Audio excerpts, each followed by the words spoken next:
Sunod-sunod na paglindol sa Northern Luzon, ipinaliwanag ng PHIVOLCS. Narito ang news scoop ni Kat Gonzales. Ipinaliwanag ng PHIVOLCS na aktibo ang Manila Trench kaya naganap ang sunod-sunod na lindol sa Northern Luzon, partikular na sa Ilocos Region.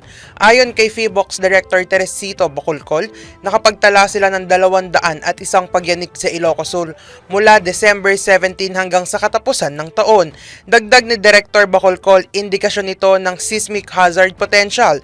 Dahil dito hindi inaalis ng PHIVOLCS ang posibilidad na mayroon pa ring posibleng malalakas na paglindol ang maganap sa hinaharap, hindi lamang sa Manila Trench kundi pati na rin sa iba pang aktibong trenches at faults sa Pilipinas.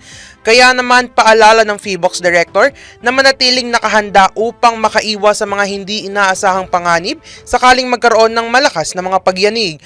Aktibo ang Manila Trench kaya sunod-sunod ang naging lindol sa Northern Luzon, partikular na sa Ilocos Region.